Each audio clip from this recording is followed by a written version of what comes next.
Assalamualaikum warahmatullahi wabarakatuh.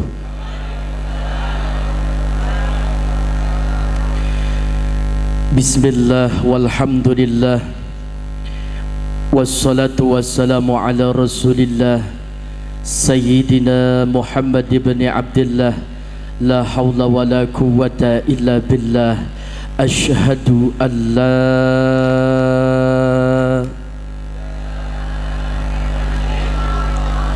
wa ashhadu anna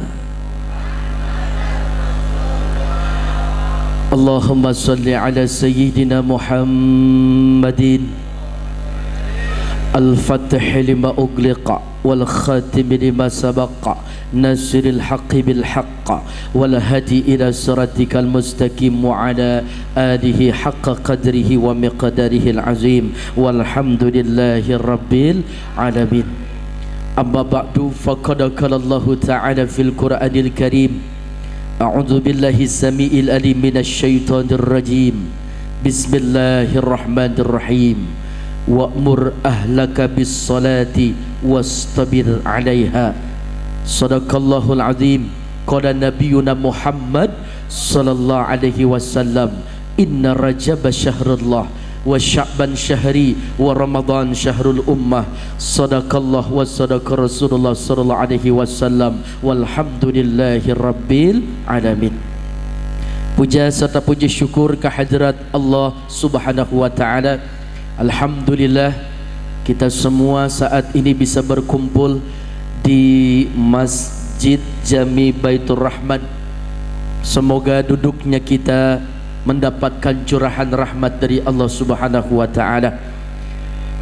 Di antara kita yang sedang sakit disembuhkan dari segala penyakitnya. Di antara kita yang sedang punya masalah, Allah bukakan pintu jalan keluar dalam permasalahan hidupnya. Di antara kita yang punya hutang, lunas seluruh hutang-hutangnya. Di antara kita yang punya keinginan, hajat, doa dan cita-cita terlaksana dan kabul segala hajat dan doanya. Insya Allah yang aminnya kencang, bubar pengajian, semuanya jadi orang kaya. Kaya dunia, kaya akhirat. Amin ya rabbal alamin. Salawat serta salam, mari sama-sama kita haturkan salam kepada manusia pilihan kekasih Tuhan. Beliau derajatnya lebih tinggi dari 124.000 nabi. Beliau jauh lebih mulia dari 313 rasul. Beliau yang pada hari ini, pagi ini, perjalanan Isra wal Mi'rajnya kita rayakan, kita peringati. Semoga kita diakui sebagai umat beliau. Semoga kita dijadikan hamba Allah yang istiqomah mencintai beliau. Siapakah beliau? Beliau pencinta anak yatim, beliau penyayang fakir miskin, derajatnya tertinggi, kemuliaannya begitu agung. Nabi kita yang mulia Sayyidina Muhammad.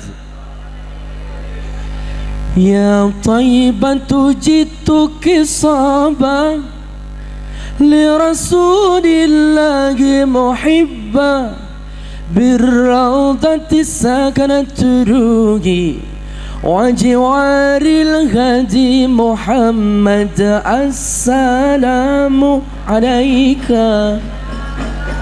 يا رسول الله. السلام عليك يا حبيبي يا نبي الله. Assalamu alaika ya Rasulullah. Assalamu alaika ya habibi ya Nabi Allah ya Rasulullah. Sallu ala Nabi Muhammad. Allahumma salli wa sallim wa barik alaihi wa ala alihi. Yang saya hormati guru-guru kita bersama Kiai Haji Arsyani, Kiai Haji Ahmad Suhaili, Kiai Haji Abdul Aziz Amin, Kiai Haji Yusuf Abdul Karim selaku Ketua MUI, dan Ananda Muhammad Hisham Said Kori Cilik Nasional. Tak lupa kepada DKM Bapak Ustadz Haji Said Khudri dan juga Bapak Muhammad Salim selaku Ketua RW 10, Pak RT, mantan RW, mantan RT, dan juga Pak Haji Lutfi Mutawali, dan juga ada Bang Eko, serta ada juga Ustadz Damanhuri, para kiai, para sesepuh, para ajengan. Mohon maaf kalau namanya tidak diabsen satu persatu secara terperinci tanpa mengurangi rasa takzim dan hormat saya. Kita doakan beliau sehat, panjang umur, banyak rezekinya. Pak Haji calon haji, amin. Ibu Hajah calon hajah, sehat, panjang umur, banyak duitnya. Anak-anak kita yang ikut hadir semoga diangkat derajatnya, amin ya rabbal alamin. Soleh dan solehah. Tema kita, mari kita tingkatkan kualitas ukhuwah dan persaudaraan lingkungan RW 10 dan sekitarnya. Peringatan Isra dan Mi'raj. Nabi-nabi terdahulu mendapatkan keistimewaan yang begitu banyak serta mukjizat, dari mulai bisa menghidupi yang sudah meninggal dunia atau menghidupi mayit. Ada juga yang bisa membelah lautan, dan masih banyak mukjizat kelebihan yang dimiliki oleh Nabi dan Rasul terdahulu sebelum baginda Nabi kita yang mulia. Beliau begitu penyayang dan pencinta, sehingga dakwah yang beliau bawa dengan ketawadhuan dan akhlak yang mulia. Di zaman dulu, masa jahiliyah penuh dengan kehinaan, di mana dakwah beliau tertolak, dicaci maki, dihina, direndahkan, difitnah. Namun Nabi kita tetap tegar tak goyah untuk menegakkan syariat ajaran agama Allah. Hingga pada puncak kesedihannya, beliau ditinggal wafat oleh istri tercinta dan paman yang selalu membelanya, Sayyidatuna Khadijah dan juga Abu Talib. Maka kalangan sahabat mengenang dengan Amul Huzni, tahun kesedihan, karena Rasul sedih, dakwahnya ditolak, hijrah ke kota Taif dihina, bahkan tertolak. Maka Nabi kita saat itu sedang beriktikaf di Masjid Al-Haram, tepatnya di bawah Hijri Ismail. Maka turun dua malaikat dari atas langit yang bernama Jibril dan Mikail, seraya membentangkan tubuh baginda Nabi kita min hujratin nahri ila asfali batni, di bedah perut baginda Nabi kita dari bawah leher sampai bawah pusar. Dicuci isi perutnya, ditanamkan ilmun wal ikmatun, kemuliaan di dadanya. Kenapa beliau dicuci hatinya? Karena beliau akan diperjalankan dalam perjalanan yang suci, dengan perjalanan yang sangat singkat, dilipat ruang dan waktu dengan izin Allah, dan berjumpa dengan zat yang maha suci dan memperoleh amanah yang suci. Hitungan hari tidak sampai sebulan, kita akan kedatangan tamu yang suci, yakni bulan suci Ramadan. Inna Rajab syahrullah, Rajab adalah bulannya Allah. Wa Sya'ban syahri, sedangkan Sya'ban bulanku. Wa Ramadan syahrul ummah, dan Ramadan adalah bulan umatku. Kita berada di penghujung Rajab dan bentar lagi masuk di awal Sya'ban, dan hitungan minggu kita masuk bulan suci Ramadan. Hendaknya kita sucikan hati kita dari segala penyakit hati, hasud, iri, dengki, sum'ah, ujub, kibir, su'halakah fujur yahdi ila nar. Segala bentuk penyakit hati yang menjerumuskan kita untuk bisa masuk ke dalam api neraka dan jauh dari ridhonya Allah. Selesai Nabi kita disucikan hatinya, maka beliau diambilkan kendaraan yang super cepat, yang hidupnya berada di taman surga, yang bernama Buraq. Lebih kecil dari bagal, lebih besar dari himar, warnanya putih, hadir di hadapan baginda Nabi kita.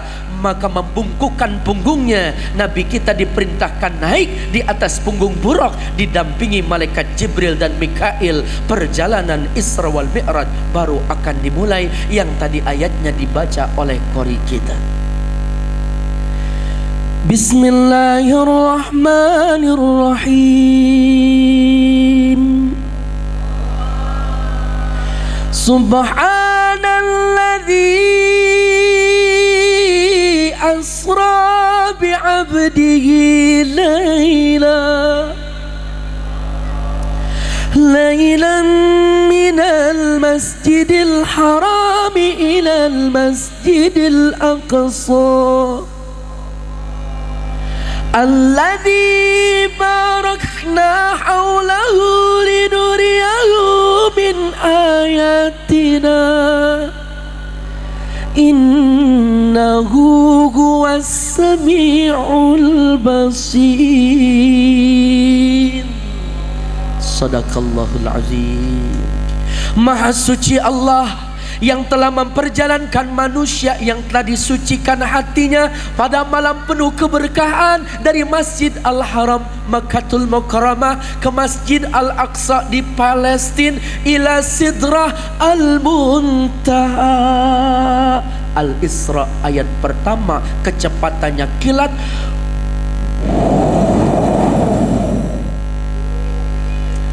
Sampai Nabi kita terdapat banyak pohon kurma. Disitulah yang dikenal dengan Thaibah. Apa itu Thaibah? Tempat orang-orang berhijrah yang dulu dikenal juga dengan Yasrib. Saat ini kita kenal dengan Madinah Al-Munawwarah. Dalam sekejap dari Mekah sampai di Madinah, sallu rakaataini, Nabi kita salat 2 rakaat. Fi aina hadza Jibril? Ini adalah Madian. Apa itu Madian? Pohonnya Nabi Musa. Nabi kita diperintahkan sholat 2 rakaat, menukik tajam ke atas sampai di Bukit Tursina. Nabi kita sholat 2 rakaat. Itu adalah tempat perjumpaan Allah dan Nabiullah Musa. Menukik tajam sejajar dengan wajah dan kuku. Daripada seekor buruk turun ke bawah terdapat tanah lapang dan bangunan istana Syria. Nabi kita diperintahkan sesampainya di tempat itu untuk sholat 2 rakaat. Fi aina hadza Jibril? Hadza Bethlehem. Ini adalah tempat kelahiran Nabi Isa, namanya Bethlehem. Sampai di Masjid Al-Aqsa, Baitul Maqdis, Palestina. Dalam sekejap beliau parkir kendaraan di mana tempat dahulu Nabiullah Ibrahim memarkirkan kendaraannya. Maka masuk ke dalam Masjid Al-Aqsa, salat 2 rakaat. Beres salat, maka beliau melihat ada para nabi, ada para rasul, hafathumul malaika, membentuk saf indah, dan terdengar azan wal iqamah. Maka Nabi kita digenggam tangannya oleh malaikat Jibril seraya memberikan isyarat, taqaddam ya habibi. Nabi kita maju menjadi imam, yang lain menjadi makmum. Sallu ala Nabi Muhammad. Subhanallah. Selesai peringatan Isra. Lantas apa yang disebut Mi'raj? Naik Nabi kita tidak menggunakan buruk sebagaimana perjalanan Isra, didampingi oleh malaikat Jibril. Tangga pertama, langit pertama berjumpa dengan Nabiullah Adam, langit kedua Yahya dan Isa, langit ketiga berjumpa dengan Nabiullah Yusuf, langit keempat berjumpa dengan Nabiullah Idris, langit kelima berjumpa dengan Nabiullah Harun, langit keenam berjumpa dengan Nabiullah Musa alaihi salatu wassalam. Mau naik langit ketujuh, Nabiullah Musa mukaan sadidan taksuru dumu'uh, menetes air matanya, merasa sedih. Apa yang membuat dirimu sedih wahai Nabi Allah? Telah datang seorang Nabi dan Rasul, usianya lebih muda daripada aku, umatnya lebih banyak masuk surga dibandingkan dengan umatku. Sallu ala Nabi Muhammad. Nabi Musa aja merasa cemburu dan sedih karena umat Nabi kita yang saat ini hadir bagian daripada umat Nabi Muhammad sallallahu alaihi wasallam banyak masuk surga dibandingkan dengan umat Nabiullah Musa. Berjumpa dengan Nabiullah Ibrahim di langit ketujuh, dari langit pertama, kedua, ketiga, keempat, kelima, keenam, ketujuh, memberikan salam, menjawab salam, disambut dengan penuh kebahagiaan. Maka duduk di singgasana Nabiullah Ibrahim, terdapat Baitul Ma'mur, nampak di hadapan Rasulullah surga dan neraka. Pemandangan yang indah pun hadir, pemandangan yang menakjubkan juga hadir. Terdapat pohon di mana daunnya seperti kuping gajah, mengalir keindahan hingga terdapat dua sungai di dalam, dua sungai di luar. Di dalam itu adalah sungai surga, sedangkan di luar Nil dan Furat. Nampak jelas di hadapan Rasulullah dan Allah izinkan Rasul bisa melihat secara jelas. Sallu ala Nabi Muhammad. Maka beliau sampai di hadapan Allah. Assalamu alayka ayyuhan nabi wa rahmatullah wa barakatuh. Assalamu alayna wa ala ibadillahis salihin. Beliau memperoleh ibadah salat, Bapak. Pertanyaannya, kita sebagai mazhab Al-Imam Syafi'i, kita berakidahkan Ahlus Sunnah wal Jamaah Abu Hasan Al-Asy'ari, apakah kita berkeyakinan Allah adanya di atas atau Allah adanya di bawah? Tidak. Allah wujud bila makan, Allah ada tanpa tempat, karena Allah yang menciptakan waktu dan tempat. Allahus Samad, Allah tempat meminta. Lam yalid walam yulad, tidak diperanakan dan diberanakan. Walam yakul lahu kufuwan ahad, dan tidak ada yang setara dengan Allah. Berapa banyak? 50 waktu. Sanggupkah Nabi kita sholat 50 waktu? Sanggup. Yang tidak sanggup, jamaah Masjid Baitur Rahman. Turun langit ketujuh, keenam berjumpa dengan Nabiullah Musa. Kata Nabi Musa, mintalah keringanan. Maka naik Nabi kita mengikuti arahan Nabi Musa. Turun 10 jadi 40. Setiap perjumpaan naik turun, turun naik. Kata Nabiullah Musa, wajah baginda Nabi kita bercahaya dan begitu indah kesempurnaan yang hadir di hadapan Nabiullah Musa, karena bisa berjumpa bolak-balik dengan Allah Azza wa Jalla, Allah Subhanahu wa Ta'ala. Maka saat itu minta lagi, kata Nabi Musa, Nabi kita turun lagi, naik lagi, turun lagi, 40, 30, 20, 10 sampai 5 waktu. Nabi Musa masih bilang, engkau kuat, umatku saja yang lebih dulu diciptakan, yang kuat, usianya panjang, nggak kuat sholat banyak, apalagi umatmu yang ada di Masjid Baitur Rahman. Minta deh keringanan. Akhirnya dikasih sampai 5 waktu. Nabi kita sudah malu naik turun. Amdaitu faridati wa khafaftu an ibadi. Telah kuluruskan farduku dan telah aku berikan keringanan kepada umatmu. 50 waktu jadi 5 waktu. 1 waktu subuh sampai 5 waktu zuhur, asar, maghrib, isya, sah pahalanya sama dengan 10 waktu. Jadi kita sholat 5 waktu dikalikan 50, dikalikan 10 sama dengan 50 waktu. Berarti kita sholat 5 waktu sama dengan sholat pahalanya 50 waktu. Alhamdulillah, berkah Nabi kita yang mulia, Nabi Musa. Ini gimana sih Ibu, Bapak? Emang nggak ngedengerin tadi?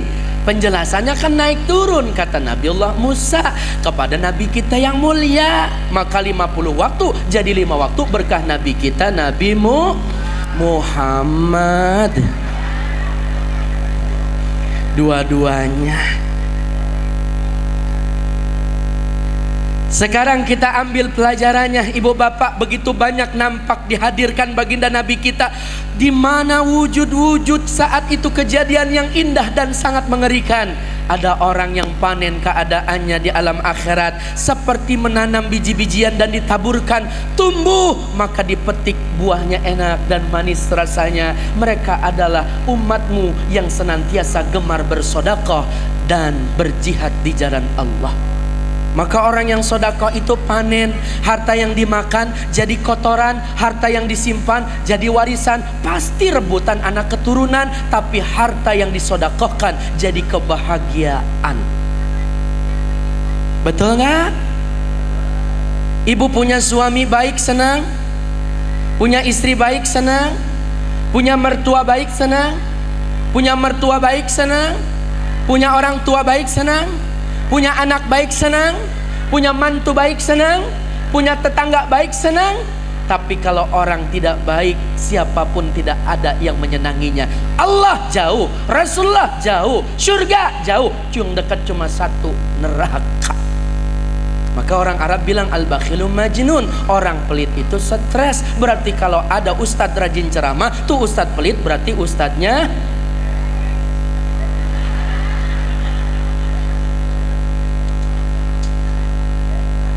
baru kali ini saya ceramah dikatain stres. Kalau ada panitia pelit, berarti panitianya kuehnya belum datang, ini kue. Bu, Bapak, maka sodakohkan rezeki kita, karena ini menjadi tabungan dan panen nanti di alam akhirat. Jangan pelit sama orang tua, sedekahkan dapat kemuliaan. Sama tetangga yang sehat dapat 10 pahala. Sama tetangga yang sakit sedekah dapat 30 pahala. Sama anak yatim, fakir miskin sedekah dapat 100 pahala. Sama orang tua, sama mertua, sama keluarga terdekat bersedekah dapat 300 pahala. Sama guru, sama kiai, dia baik, dapat 700 sampai 900 pahala. Ibu jangan suuzon sama saya. Saya mah kesini niat silaturahim, gak ngarepin amplop. Di rumah amplop saya buang-buangin.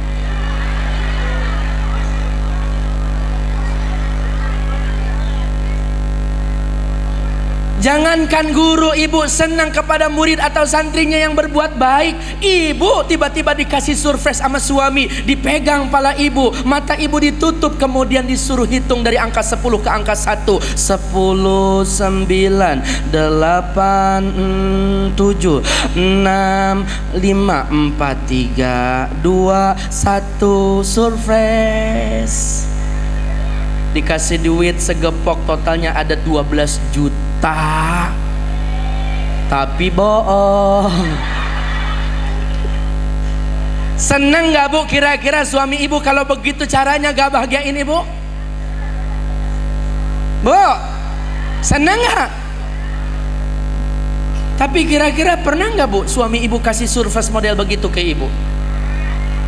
Boro-boro Ustadz, sama istri pelit sama janda baik. Cie.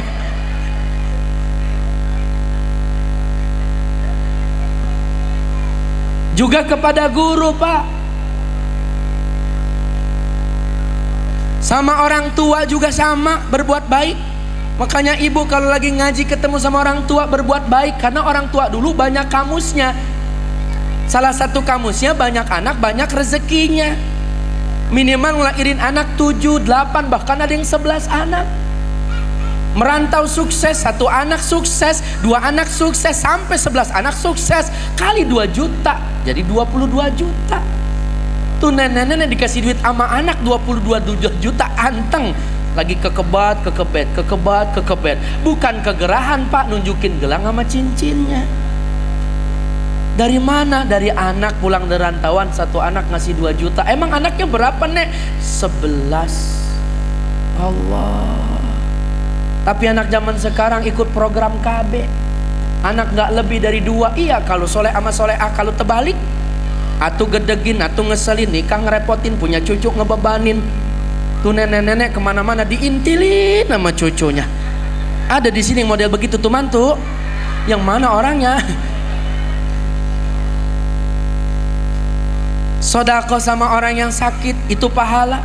Sodako sama anak yatim dan fakir miskin itu pahala. Sodako kepada orang yang sehat sekalipun terhitung pahala. Maka orang yang baik dicatat sebagai hamba Allah yang baik. Dia akan panen di alam akhiratnya kelak, karena keadaannya indah karena amal solehnya. Kemudian Nabi kita mencium aroma yang harum, ternyata sedang melintasi makom Sayyidatuna Masyitah. Akidahnya kuat, terjaga kehormatannya. Diinterogasi sama Fir'aun karena sedang menyusiri anaknya atau putrinya Fir'aun. Refleks jatuh keluar kalimat Allah, maka diadukan kepada ayahnya. Disediakan kuali besar, dibakar, dipanggang, dilempar suaminya. Siapa Tuhanmu? Allah. Siapa Tuhanmu? Allah. Siapa Tuhanmu? Allah Rabbi wa Rabbukum Rabbul Alamin. Maka Masyitah dilempar beserta anaknya yang masih kecil. Dengan izin Allah, anak yang masih bayi bisa berbicara. Ada 4 anak kecil yang belum waktunya berbicara, sudah Allah izinkan berbicara. Yang pertama anaknya Masyitah, yang kedua anaknya si Juraid, yang ketiga saksi Nabiullah Yusuf, yang keempat Nabiullah Isa bin Maryam. Ibu, kita di pihak yang benar. Mari kita bersama kakak dan ayah berkumpul di taman surga. Masyitah dan keluarga wafat mempertahankan akidah, harum sepanjang masa, tercium aroma yang indah dan wangi di hidung baginda Nabi. Maka ibu, bapak kalau kepengen harum, pertahankan akidah sampai tetes darah penghabisan. Nggak boleh kita jual akidah kita dengan sembako. Nggak boleh kita tukar akidah dengan isi perut kita, karena perut yang lapar dekat dengan kekufuran. Maka dari itu kuatkan iman. Iman adalah sabar dan rasa syukur kita kepada Allah. Insya cukup bagiku di hati hanya Allah. Salawat Rasulullah, la ilaha. Bisa bersama-sama ibu jawab ya. Cukup bagiku di hati hanya salawat Rasulullah, la ilaha Allah. Allahu Allah, Allah Allahu Allah, Allah Allahu Allah, la ilaha illallah. Cukup bagiku Allah, di hati hanya Allah. Salawat Rasulullah, la ilaha illallah. Ini langsung nyaut nih hadratnya. Walaupun di awalnya agak kagok, dung terang tang seragam kerudung ngutang. Biar cepat lunas ibu-ibu seragamnya. Nanti kita waktunya sholawat ada ya, sabar ya. Pertahankan akidah, harum sepanjang masa seperti makam Sayyidatuna Masyitah, harum tercium aromanya sampai di langit ketika Nabi kita Isra wal Mi'raj. Maka saat itu ada pemandangan yang sangat mengerikan.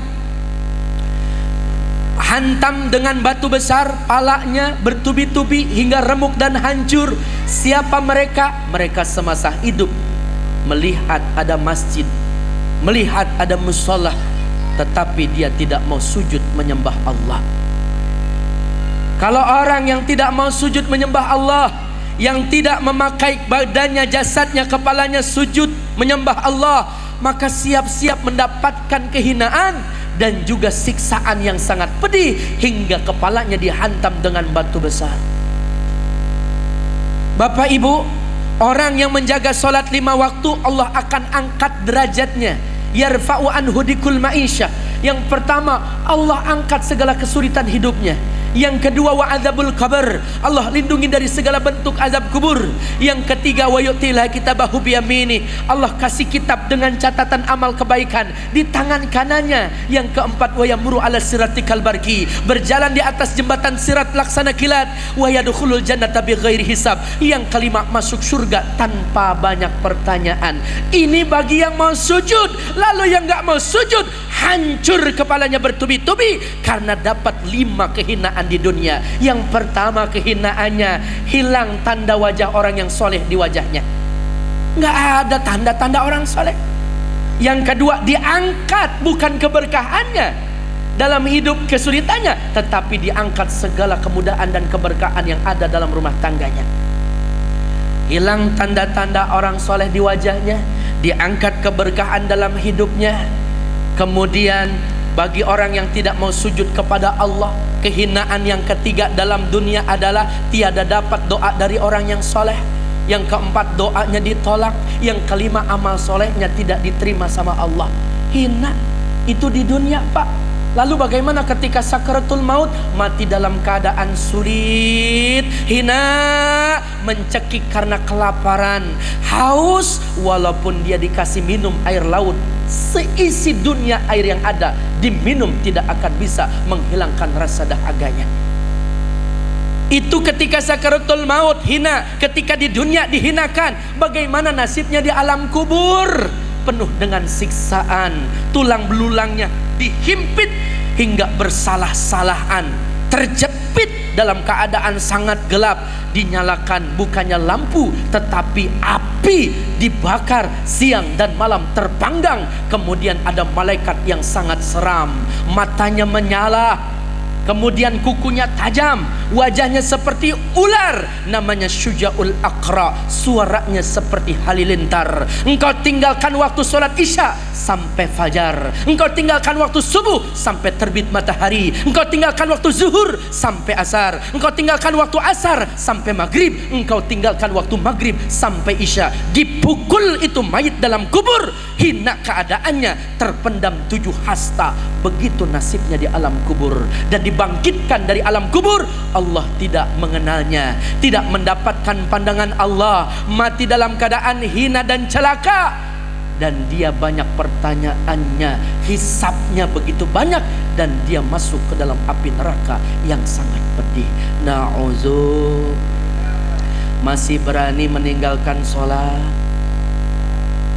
Insya Allah di sini mah jamaahnya subuh sampai keluar-luar, masuk lagi ke dalam kamar rumahnya. Tapi insya Allah kalau subuh nih berapa saf, Pak? 5 saf, alhamdulillah. Itu 5 saf sama imam, aring 1 apa 5 kanan kiri penuh, Pak? Tiap pojokan ada. Apaan itu, Pak?